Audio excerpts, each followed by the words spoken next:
बिस्मिल्लाहिर्रहमानिर्रहीम। Chapter number है 3B और आज हम पढ़ेंगे इंडस वैली सिविलाइजेशन को। इससे पिछली वीडियो के अंदर हमने इंडस वैली सिविलाइजेशन के दो टॉपिक हमने समझे जिनमें एग्रीकल्चर और आर्किटेक्चर था। आज हम पढ़ते हैं पेज नंबर 34 पे सोशल लाइफ के बारे में कि जो इंडस वैली सिविलाइजेशन है या वादिये सिंध की जो तहजीब है इनका सोशल स्ट्रक्चर कैसा था। देखिए हमने जो दरियाए नील पे इजिप्ट सिविलाइजेशन है या मेसोपोटामिया या बाबिलोनियंस थे, इनका भी हमने सोशल स्ट्रक्चर पढ़ा था कि ये किस तरीके से इनकी फैमिलीज, इनके रिलेशनशिप, इनके अंदर जो गुलामी का, इनके अंदर जो नोबल्स का, इनके अंदर जो सरदारी का कैसा निजाम हुआ करता था वो हमने पीछे पढ़ा। अब हम स्पेशली इंडस वैली सिविलाइजेशन पे फोकस करेंगे। The social life of citizens के जो शहरी थे इंडस वैली सिविलाइजेशन के, उनकी जो समाजी लाइफ है, जो सोशल लाइफ है, was as par with the Babylonians and Egyptians के, वो बिल्कुल इसी तरह से थी जैसे बेबोलोनियंस थे और इजिप्शियंस थे। यानी मिस्री तहजीब और बेबोलोनियंस को हम पिछले चैप्टर्स में पढ़ चुके हैं। स्ट्रक्चर आम तौर पे वैसे का वैसा ही है। देर आर हिस्टोरिकल एविडेंसेस, कुछ तारीखी शवाहिद ऐसे मिले हैं जिनकी बेस पर यह कहा जाता है कि ये बेबोलोनियंस और इजिप्शियंस के थे। अब वो जो तारीखी शवाहिद हैं, वो जो हिस्टोरिकल एविडेंसेस हैं, वो कौन से हैं? That prehistoric civilizations such as Indus Valley and the Mesopotamia civilization, कि जो इंडस वैली और मेसोपोटामिया सिविलाइजेशन है, जब इनके दरमियान में ट्रेड हो रहा था, तिजारत हो रही थी वीट की, बार्ले की और कुछ चीजों की, जब यहाँ पे ट्रेड हो रही थी एक दूसरे के साथ, तो जो आर्कियोलॉजिस्ट थे, जो तारीखदान हैं, उन्होंने पाया, they found that the least 5 seals belonging to the Indus valley civilization, कि ये जो सील होती है ना, ये मोहर होती है, स्टैंप होती है। जैसे आप कुछ अच्छा होमवर्क कर रहे हैं और जो हेड प्रिंसिपल या हेड डिपार्टमेंट की तरफ से आपकी वर्कबुक के ऊपर एक स्टैंप लगती है, एक सील लगती है, तो उसे हम बोलेंगे कि ये स्टैंप्स वहां से मिली इंडस वैली सिविलाइजेशन की तरफ से, जो मेसोपोटामिया, बेबोलोनियंस और इन सिविलाइजेशन में मिली है। जैसे यहां से लोग माइग्रेट भी करते थे, ट्रेड भी करते थे, लेन देन भी करते थे। सो वो स्टैंप्स जो हैं वो हिस्टोरिकल एविडेंसेस है। अब अगर हमसे पूछा जाए कि what are the historical evidences in the Indus valley civilization, so हम बड़ा इजीली कह सकते हैं कि there are 5 seals belonging to the Indus valley civilization and the in remains of the summer valleys, which suggest that the sails must be have to used for trading, और जिसके बारे में ऐसा गुमान किया जाता है, ऐसा सजेस्ट किया जाता है, ऐसे सोचा जाता है जैसे ये ट्रेड के लिए इस्तेमाल की जाती थी। सो नेक्स्ट हम रीड करते हैं रिलीजन को। The evidences of religious practices, कि जो मजहबी तौर पे जो प्रैक्टिसेस हैं, जो उनके एविडेंसेस हैं in this area, dated back approximately in 5500 BC, मतलब 5500 साल पहले। अप्रोक्सीमेटली का होता है अंदाजन, तकरीबन, पूरा पूरा जिसे हम बोल नहीं सकते उसे हम बोलेंगे approximately. The religion of the Indus Valley peoples are unidentified, कि इनका जो रिलीजन है वो अनआइडेंटिफाई है। जैसे हमने मेसोपोटामिया में सिविलाइजेशन का जो रिलीजन है उन्हें हम पॉलीथीसिस्ट कह दिया और बहुत सारे उन्होंने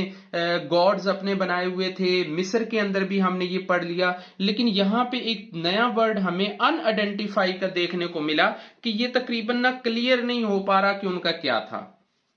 As their language has been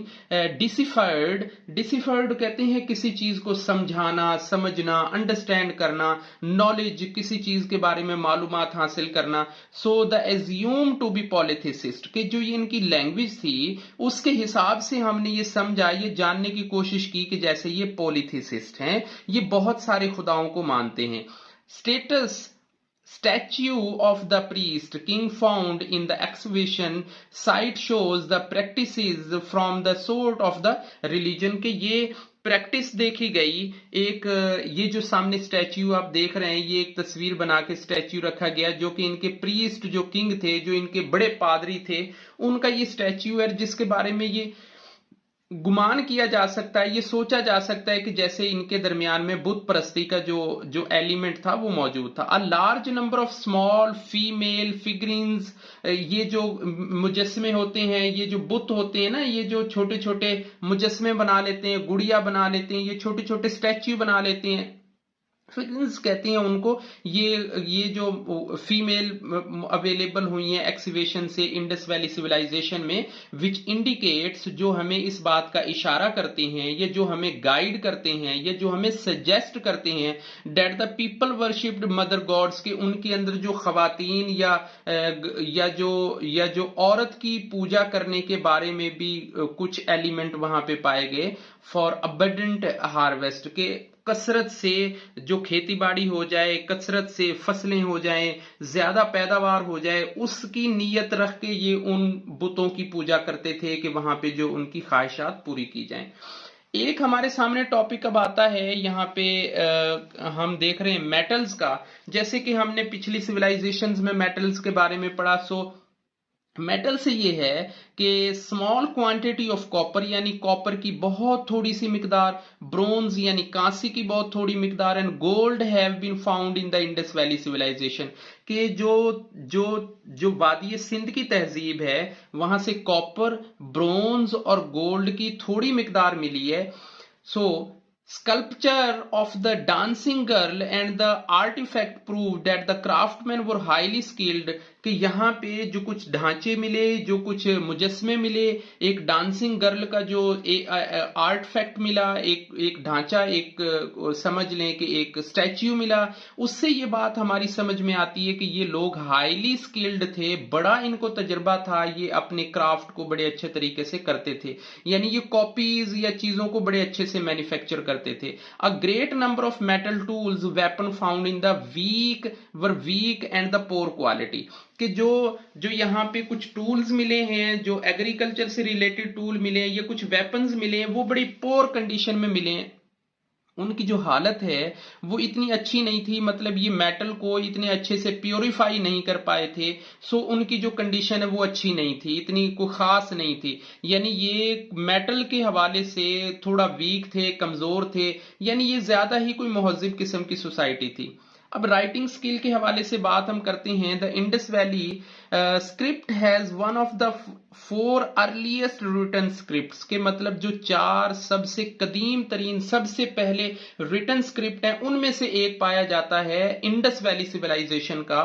Almost 4,000 words in the form of the inscriptions have been collected, कि मतलब 4,000 कोई अल्फाज ऐसे हैं जिनके नमूने इकट्ठे किए गए, जिनके सैंपल्स इकट्ठे किए गए हैं यहां से। These inscriptions are glyphing strings are the mainly found by the square and rectangle stamps seals made by the various materials,